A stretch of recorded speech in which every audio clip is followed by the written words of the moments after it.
Three major tractor brands. Three completely different corporate structures behind them, and in 2026, the difference between those structures shows up directly in your repair bill, your resale value, and how long your machine sits in the shed waiting on a fault code. This is FarmGear Pro. Today we are running a straight three-way comparison, Case IH, John Deere, and Fendt, on ownership, repair access, financial health, and resale. No story, just the numbers you need before signing a purchase agreement. Let's get into it. Start with Case IH, because understanding where this brand sits today requires understanding its corporate parent. Case IH is owned by CNH Industrial, which also owns New Holland.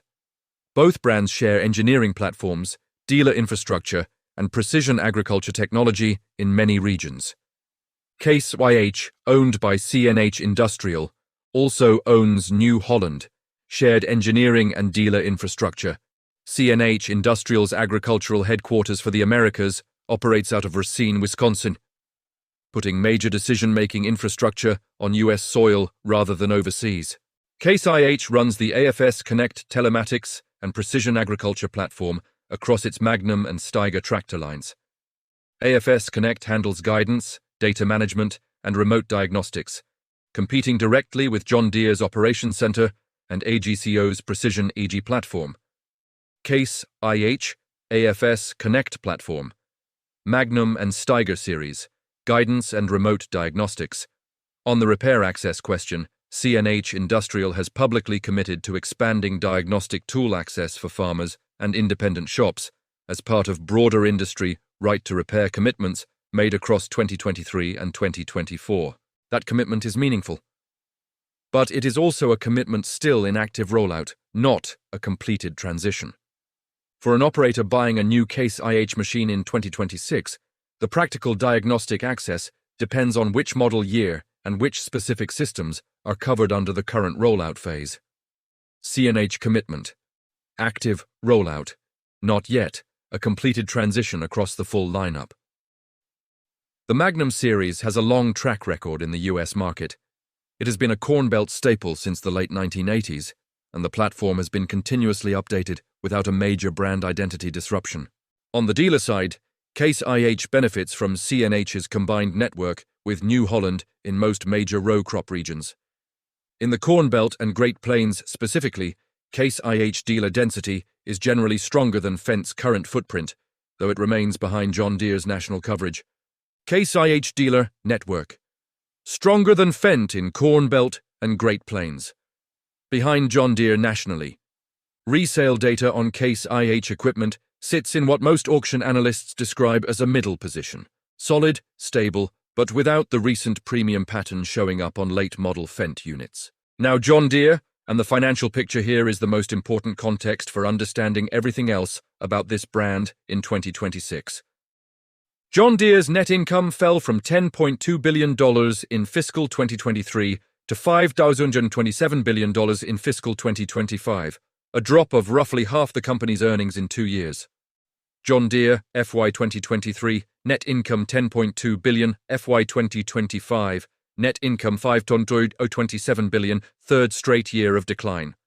The 2026 forecast sits between $4 billion and $4.25 billion, a projected fourth consecutive year of decline, even as the CEO publicly described 2026 as the bottom of the cycle. Alongside that financial decline, John Deere laid off more than 3,500 workers across Iowa and Illinois facilities between October 2023 and September 2025. The Waterloo plant, Deere's largest tractor manufacturing facility, saw 6 separate rounds of layoffs in 2024 alone, with over 1,000 positions cut at that single location. 3,500 plus layoffs. Iowa and Illinois, October 2023 to September 2025. Waterloo hit hardest. At the same time, John Deere confirmed it was moving skid steer and compact track loader production from Dubuque, Iowa, to a new facility in Ramos, Mexico, scheduled to be operational by the end of 2026. Now the legal side of John Deere's situation, which is where the repair access conversation becomes a documented legal matter rather than just a policy debate. The Federal Trade Commission filed a formal antitrust lawsuit against John Deere in January 2025 under Section 2 of the Sherman Act, specifically targeting the dealer-only diagnostic software model. FTC lawsuit, John Deere. January 2025, Section 2 Sherman Act, dealer-only diagnostic model. A federal judge denied John Deere's motion to dismiss that case in June 2025, meaning the antitrust claims survived initial legal challenge and proceeded toward further proceedings. In April 2026, a separate class action lawsuit produced a $99 million settlement. As part of that settlement, John Deere committed to making diagnostic software available to farmers and independent shops, with offline reprogramming capability promised through Operations Center Pro service by the end of 2026. $99 million settlement, April 2026.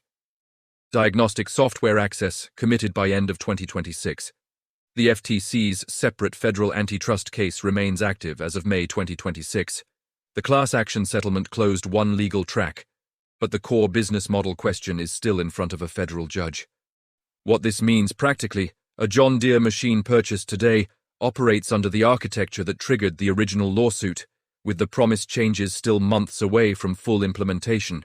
That gap between the legal commitment and the current reality is a real factor in any 2026 purchase decision involving John Deere equipment. Gap between legal commitment and current reality. Machine purchased today runs old architecture. On the resale side, late-model John Deere 8R and 9R units are accumulating at Ritchie Brothers and Big Iron auction lots across Iowa, Illinois, and Nebraska in volumes that did not exist 5 years ago. Before we go further, if FarmGear Pro is giving you the straight equipment and financial analysis you have been looking for, hit subscribe right now. We cover this every week. Real numbers, real corporate developments, no dealer talking points. Hit like and share this with any operator comparing brands before a major purchase.